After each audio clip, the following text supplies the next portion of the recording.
Arus mudik Lebaran di gerbang pintu tol Singosari, Kabupaten Malang terpantau lengang pada hari ini Rabu 27 April 2022. Kendaraan banyak didominasi oleh mobil pribadi, sedangkan sisanya merupakan kendaraan pengangkut barang yang hilir mudik keluar dari pintu tol Singosari. Pantauan selengkapnya akan disampaikan rekan Rifki Edgar, reporter dari Surya Malang yang saat ini sudah bergabung bersama kami di sana. Silakan rekan Edgar.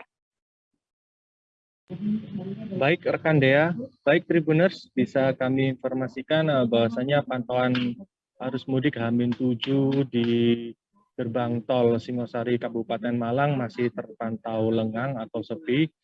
Dari pantauan kami di lapangan belum terjadi kepadatan arus lalu lintas pada H-7 mudik Lebaran ini, dan kepadatan hanya terjadi di persimpangan Karanglo, di mana memang di sana ada traffic light. Jadi kendaraan yang keluar dari gerbang pintu tol Singosari sedikit mengular, tapi tidak begitu banyak. Dan kendaraan yang keluar dari pintu tol Singosari sendiri kebanyakan juga didominasi oleh mobil pribadi, dan beberapa juga ada dari mobil box atau mobil pengangkut barang yang hilir mudik keluar menuju ke pintu tol Singosari.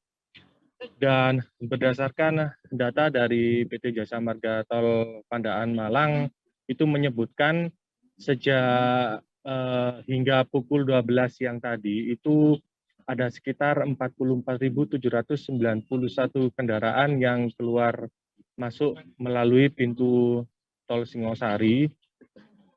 Mohon maaf, maksud kami ada 44.791 kendaraan yang keluar masuk dari tol Pandaan Malang, di mana di tol Pandaan Malang ini ada 5 gerbang pintu tol, dan yang paling banyak dilewati aksesnya adalah melalui pintu tol Singosari ini.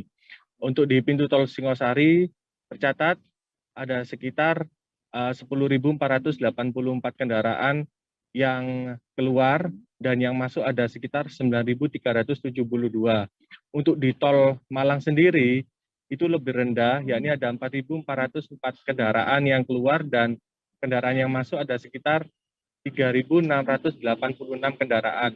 Data tersebut merupakan data hingga jam 12 siang tadi, dan kami tadi juga sempat ngobrol dengan GM Operasional PT Jasa Marga Tol Pandaan Malang, Bapak Indrawan Agustono, yang menyampaikan bahwa memang mulai dari kemarin H-8 hingga H-7 ini memang belum terjadi kepadatan arus lalu lintas, dan diprediksi biasanya untuk di Tol Pandaan Malang sendiri kepadatan arus mudik Lebaran ini terjadi pada saat hari H hingga H+7. Hal ini disebabkan karena Malang Raya merupakan kawasan wisata, jadi banyak dari pemudik maupun dari wisatawan yang berkunjung ke Kota Batu, Kota Malang, ataupun Kabupaten Malang yang melalui pintu tol Pandaan Malang ini. Dan meski demikian, sejumlah rekayasa lalu lintas juga akan dipersiapkan oleh PT Jasa Marga Pandaan Malang yang bekerja sama dengan Disub Kabupaten Malang bersama dengan Satlantas Polres Malang, di mana nantinya apabila terjadi kepadatan arus lalu lintas di gerbang pintu tol Singosari, nantinya kendaraan akan dialihkan menuju ke pintu tol Pakis ataupun ke pintu tol Malang. Jangan lupa subscribe, share, komen, dan like ya.